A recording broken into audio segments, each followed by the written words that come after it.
Hola, ¿cómo están? Vamos a ver ahora, seguimos en la clase de máquinas eléctricas. Ahora vamos a ver lo que son los principios de motores de inducción. ¿Sí? ¿Qué es lo que vamos a ver en la clase? ¿O de qué va la clase? Vamos a ver algunos ejemplos y algunos ejercicios de los fundamentos de velocidad, voltaje inducido en los rotores de los motores, para poder entender cada vez un poquito mejor cómo ocurre este fenómeno de la ley de Faraday, del teorema de Ferraris, que ya se supone que lo debemos haber visto. Bueno, que lo vimos. La tarea fue de ustedes del teorema de Ferraris, y lo de la ley de Faraday lo hemos visto mucho. Espero que con esta clase y sobre todo con algunos videos que están aquí esté más claro. Bueno, vamos con el primer concepto, que es la velocidad del campo magnético. Ahorita vamos a ver un video que encontré en internet que se me hace muy bueno, muy visual. En las máquinas eléctricas, sobre todo en los motores de inducción trifásica, se genera un campo electromagnético giratorio. De eso también va lo que es el teorema de Ferraris. El campo electromagnético es fluctuante, como lo hemos visto anteriormente, porque la corriente que alimenta a los embobinados del estator es una corriente alterna. Entonces, el campo que produce es fluctuante y por lo tal induce voltaje en los conductores del embobinado del rotor.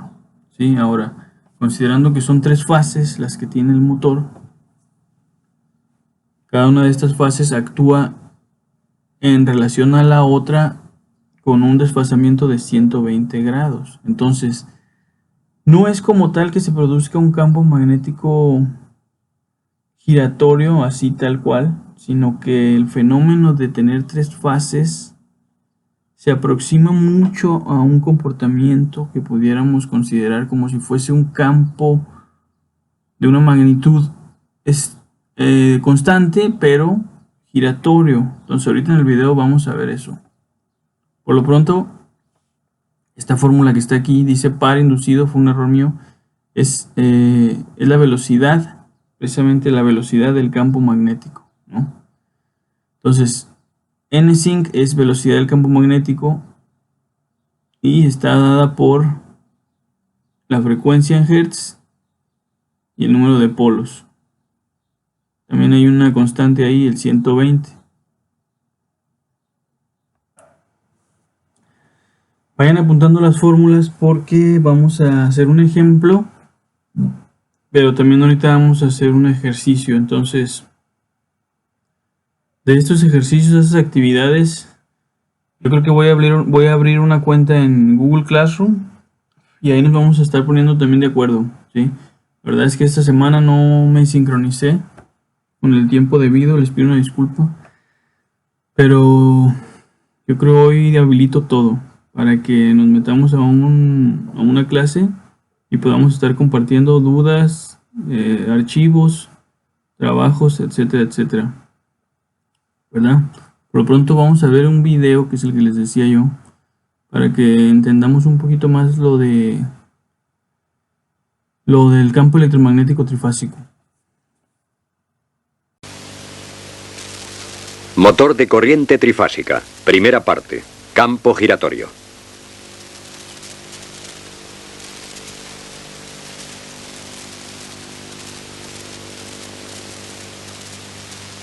Un motor de inducción de corriente trifásica. El estator con sus arrollamientos.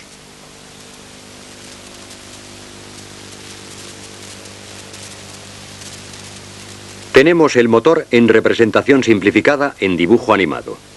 Ahora sin arrollamientos. El campo magnético del motor es producido en el paquete de chapas del estator. En las ranuras está el arrollamiento de la corriente trifásica con sus tres bobinas del arrollamiento. Primero observamos el modo de funcionar de una bobina del arrollamiento.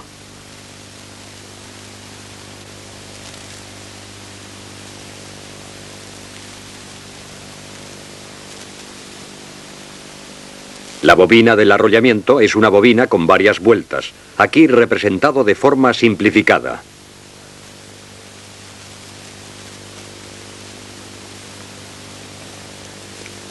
La entrada de esta bobina está denominada con U, la salida con X.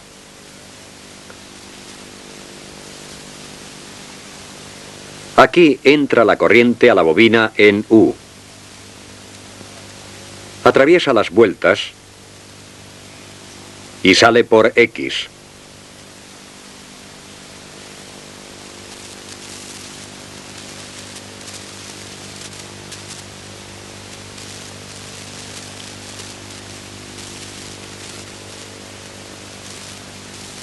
La entrada de la corriente en la bobina es caracterizada con una cruz roja. La salida de la corriente con un punto rojo.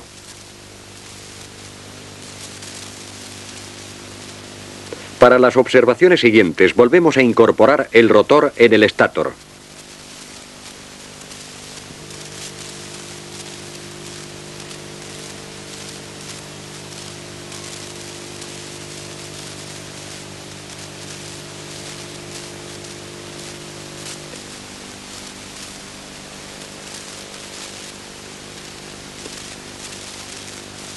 Primero observamos el transcurso de la corriente de la fase R. La bobina del arrollamiento correspondiente está marcada en amarillo. Paso 0. No influye ninguna corriente. La corriente se vuelve positiva, máxima, disminuye, 0, negativa, y de nuevo aumenta.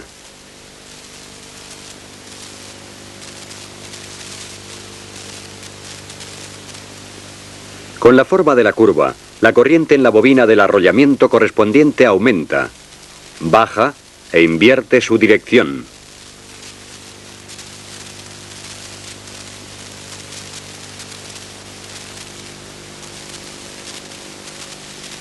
La corriente que circula por la bobina produce un campo magnético.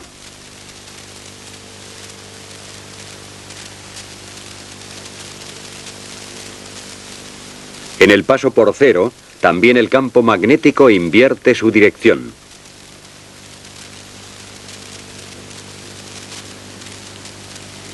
El campo magnético cambia periódicamente, pues, con el transcurso de la corriente. Sin embargo, está parado.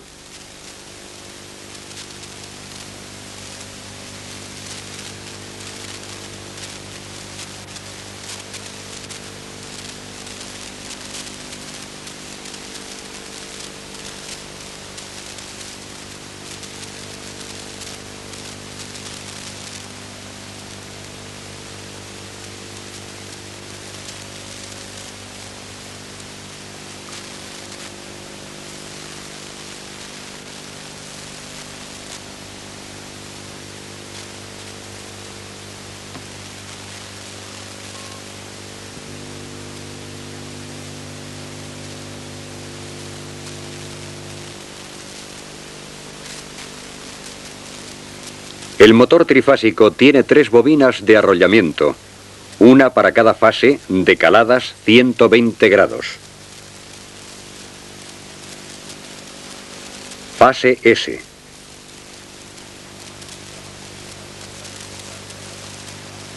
El comienzo de la bobina está decalado en comparación con R en 120 grados en el espacio.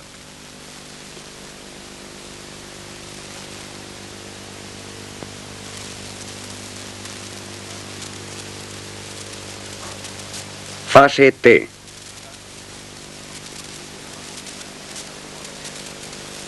El comienzo de la bobina está igualmente en comparación con S decalado en 120 grados.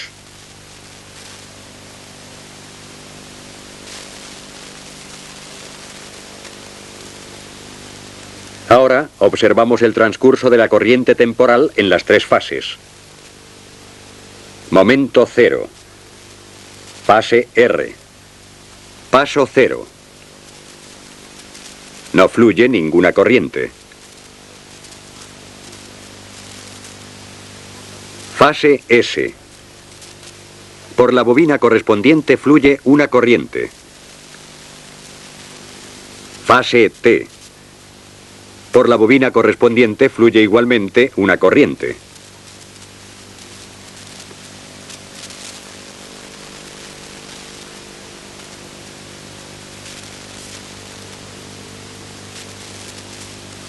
Las corrientes producen un campo magnético.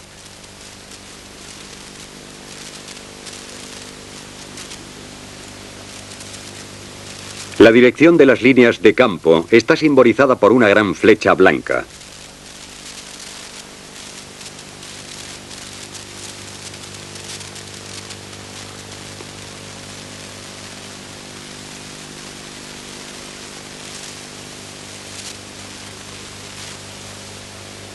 Con el transcurso del tiempo, en las fases cambian las corrientes en las tres bobinas. Al observar, por ejemplo, el máximo de la corriente positiva, reconocemos que circula en sentido de las agujas del reloj.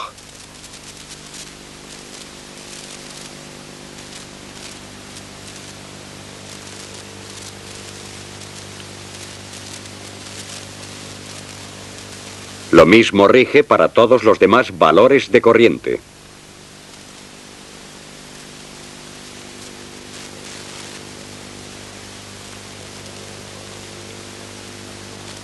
Las corrientes forman en su totalidad un campo magnético de dos polos que gira.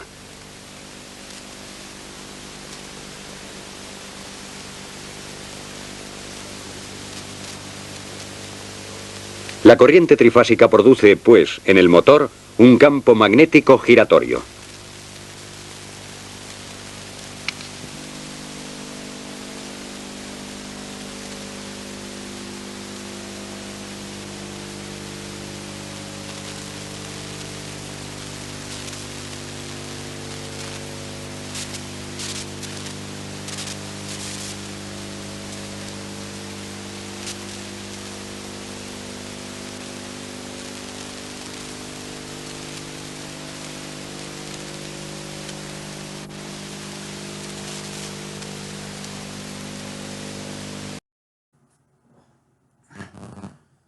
Entonces, recordemos el principio de funcionamiento de los motores, ¿sí? Ley de Faraday.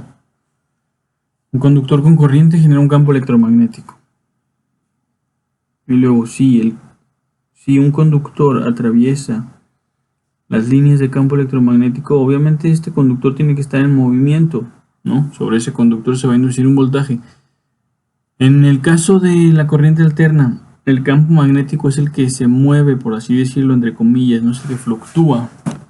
Entonces ese campo magnético atraviesa, ¿sí?, los conductores del rotor, ¿sí?, y genera entonces un voltaje inducido en el rotor. Ahora, cuando hay un voltaje, hay una diferencia de potencial, pues hay flujo, y a ese flujo le llamamos corriente, y volvemos al punto inicial otra vez. Cuando un conductor tiene corriente, genera entonces un campo electromagnético. Entonces, tenemos la alimentación externa trifásica, una vez más. Esta va a producir, son tres corrientes, pues, ¿no? Circulan en el motor trifásico, en el estator. Cada una de estas corrientes va a producir un campo magnético, que, como estuvimos viendo en el video, va a tener un comportamiento semejante a como si fuese un campo magnético giratorio. Ahora, este campo magnético giratorio, por su propia naturaleza de ser un campo tanto fluctuante como giratorio, y es un campo que se encuentra en movimiento. Entonces, este movimiento es como si nosotros tuviéramos el conductor atravesando las líneas de campo, pero más bien es que tenemos las líneas de campo atravesando el conductor. ¿Qué conductor? Pues el conductor del rotor. Sobre este conductor se va a inducir un voltaje, ¿sí? Ese voltaje va a hacer que fluya una corriente, y esa corriente va a generar un campo magnético. Entonces, el campo magnético del rotor va a interactuar con el campo magnético del estator. Y tenemos entonces esta fórmula, el voltaje inducido. ¿De qué depende el voltaje inducido? Aquí vemos una cruz y un puntito. Entonces esa cruz es un producto cruz, por eso se encuentra también entre paréntesis. Si fuera una simple multiplicación, pues estarían meramente las variables ahí pegadas. Hay que entender lo que es un producto cruz y un producto punto, que son cuestiones de el álgebra lineal, pero que nos permiten entender que esta clase de operaciones, porque al final de cuentas son operaciones, dan como resultado una dirección vectorial, ¿sí? De la magnitud que estamos buscando. O sea, todo esto viene de la regla de la mano derecha. Si yo tengo el campo, si yo tengo la corriente en un sentido, voy a tener entonces un voltaje inducido en otro sentido y voy a tener también un campo en otro sentido. Déjame ver si encuentro ahorita una imagen de la regla de la mano izquierda, creo que es. Ahora vamos a ver lo que es el deslizamiento. El deslizamiento no es otra cosa que una proporción, ¿sí? De qué tanto el rotor se atrasa, vamos a decir, con la velocidad del campo electromagnético que lo hace girar. Esto tiene que ser así, salvo en los motores síncronos. En este caso estamos hablando de motores asíncronos, ok. Motores síncronos, para aquellos que lo quieran apuntar. Los motores síncronos son aquellos que el rotor gira a la misma velocidad que giran los campos electromagnéticos. Y los campos tienen una frecuencia y dependiendo de esa frecuencia van a tener una velocidad. Ahora, volvemos a lo mismo. Este es un motor de inducción, entonces necesitamos que exista un voltaje inducido. Y para que exista un voltaje inducido, necesitamos que ya sea que un conductor se mueva dentro de líneas de campo magnético o que líneas de campo magnético se muevan de modo que atraviesen al conductor, propiamente dicho. ¿Por qué? Porque si no es así, no hay inducción, y si no hay inducción, entonces no hay una generación de un segundo campo electromagnético que interactúe con el primero, ¿sí? Lo bueno del video es que pueden regresar y tratar de seguirme el rollo. Entonces, es necesario que el rotor tenga una velocidad distinta a la velocidad del campo magnético giratorio del estator. ¿Por qué? Porque si tiene la misma velocidad, en ningún momento, ¿sí? Imagínenlo ustedes en su mente, en ningún momento los conductores del rotor van a cortar, o más bien, las líneas de campo giratorias, ¿sí? Del estator, en ningún momento van a cortar los conductores del rotor. ¿Por qué? Porque se mueven a la misma velocidad. Entonces van a ir girando al mismo tiempo y nunca va a producirse ese voltaje inducido, porque nunca las líneas de campo magnético van a cortar el conductor del rotor. Sin embargo, la idea es al final de todo que el rotor gire. Obviamente se requiere que se produzca una velocidad y una fuerza. Entonces, en teoría, dados los polos y dada la frecuencia de alimentación, que en este caso nosotros aquí en Comisión Federal de Electricidad es 60 Hz, los estándares de motores, ya se los había dicho, es alta y baja, alta velocidad, baja velocidad, y esto depende otra vez del número de polos. Entonces tenemos 3600 RPM o 1800, que es en teoría, ¿sí?, la velocidad a la que gira el campo. Y no es tan en teoría, depende esto de la frecuencia, y como la frecuencia de Comisión Federal de Electricidad sí está bien reguladita, entonces nuestro campo por lo regular sí gira a 1800. Ahora, el rotor no. El rotor, ya lo hemos visto, nos arroja 1725, 1750, 1710, ¿sí? Esto con el fin de que precisamente el rotor, al ir más lento que los campos magnéticos giratorios, permiten que estos corten con sus líneas de campo el conductor, y entonces se induzca el voltaje, se produzca la corriente, se genera el segundo campo magnético, hay interacción entre ellos, y entonces exista una fuerza, que es la fuerza de Lorentz, que es la que mueve entonces el rotor, ¿sí? ¿Qué es lo que hace que el motor sea un motor? Pues como tal. Esa es la tarea. ¿Qué es la fuerza de Lorentz? Entonces, aquí está una de las fórmulas que relaciona las velocidades, ¿sí? Velocidad de deslizamiento es igual a la velocidad síncrona. Es la velocidad de los campos magnéticos menos la velocidad mecánica. O sea, ¿qué velocidad? La velocidad real. La velocidad otorgada por el rotor a la salida.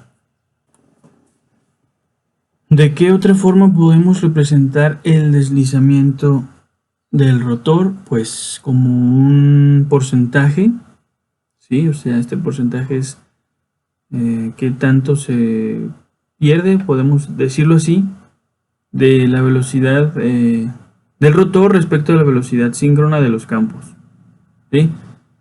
Podemos hacerlo a través de velocidades que están dadas en revoluciones por minuto o en revoluciones, así como también lo podemos hacer a través de lo que habíamos visto, que es la velocidad angular, que la medimos en radianes por segundo, ¿sí? Aquí podemos tener RPM, sí, RPM es lo que más se usa, o radian por segundo, como en el caso de la velocidad angular. Ok, les dejo un segundo video donde también podemos apreciar de forma muy visual el voltaje inducido, ¿sí? El voltaje que se va a inducir en el rotor. ¿A través de qué? Pues a través de los estatores que están alimentados ahora sí que por la fuente externa. ¿De acuerdo? Motor de corriente trifásica, segunda parte. Inducido en cortocircuito en el campo giratorio. Este es el paquete de chapas del estator de un motor trifásico seccionado. Ahí dentro se encuentra el rotor.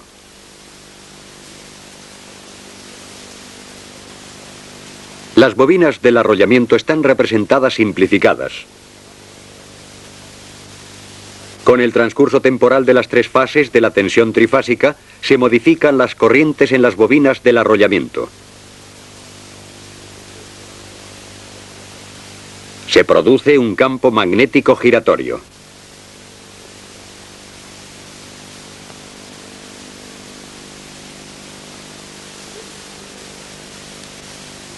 Aquí vemos una instantánea.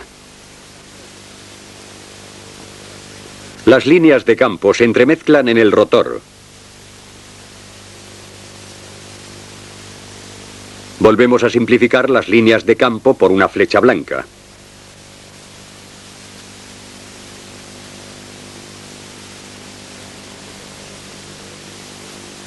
Las siguientes observaciones se refieren solamente al rotor.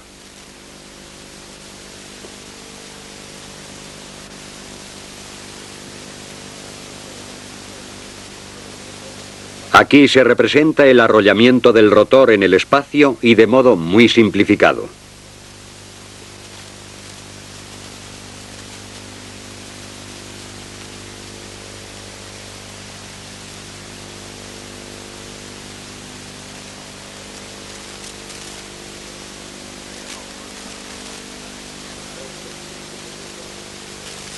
Rotor con bucle conductor, de nuevo en sección.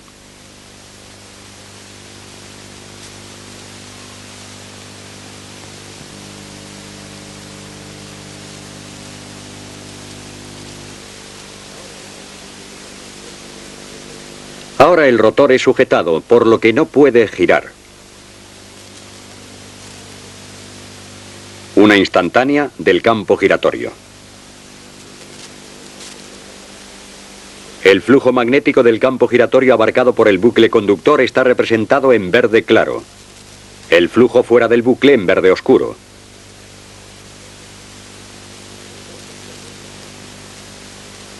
El campo giratorio circula. El flujo magnético dentro del bucle conductor cambia.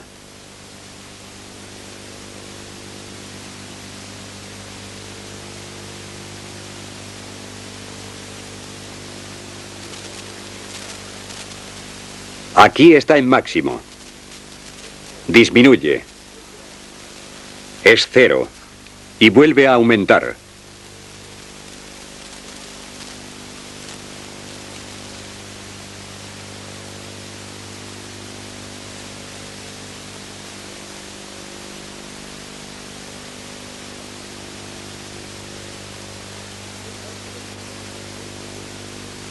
El cambio del flujo magnético induce una tensión y en el bucle conductor cortocircuitado fluye una corriente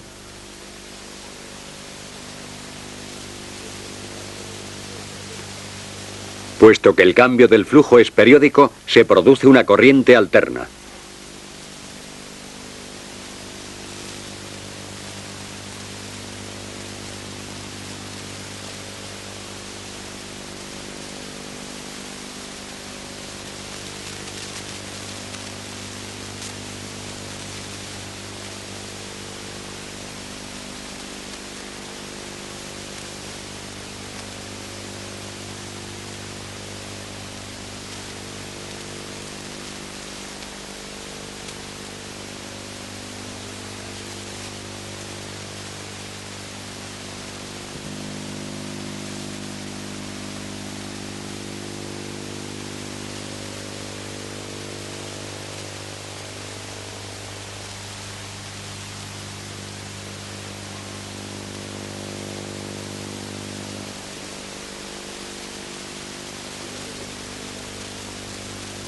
Aquí de nuevo una instantánea.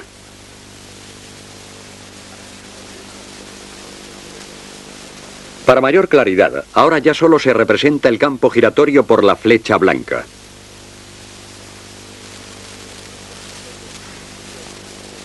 El campo giratorio circulante origina en el bucle conductor una corriente alterna.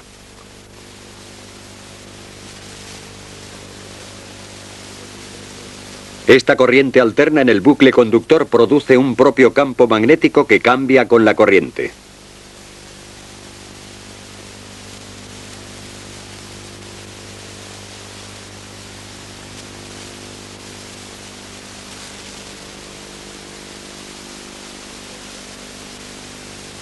Aquí otra instantánea.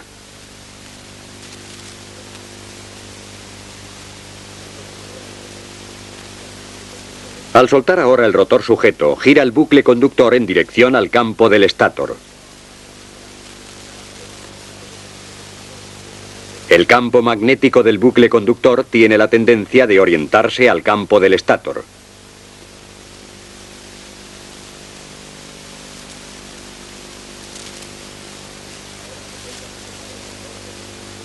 Ahora se vuelve a sujetar el rotor con el bucle conductor y se termina la instantánea, pues el campo del estátor sigue su marcha.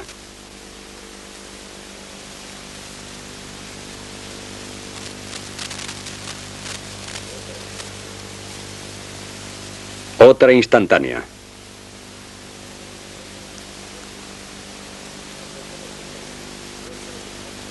Al soltar el rotor, vuelve a orientarse el bucle conductor al campo del estátor.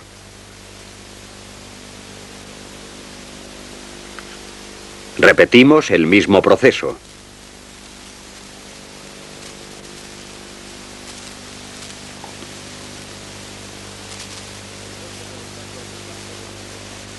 El campo del estátor y el campo del rotor actúan entre sí, de modo que se origina un momento de giro.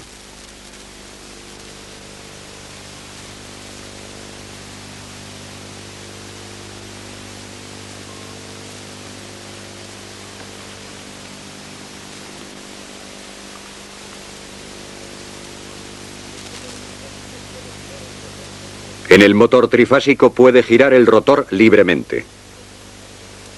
El momento de giro producido por los campos magnéticos lo ponen en movimiento.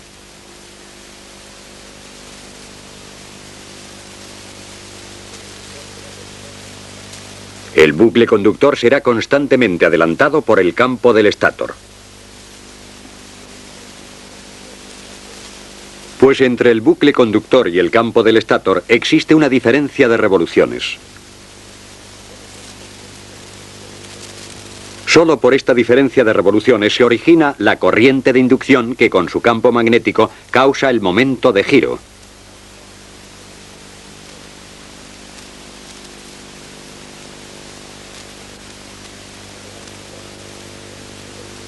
Al cargar el motor, el bucle conductor será adelantado por el campo del estátor con mayor frecuencia. La diferencia de revoluciones es mayor.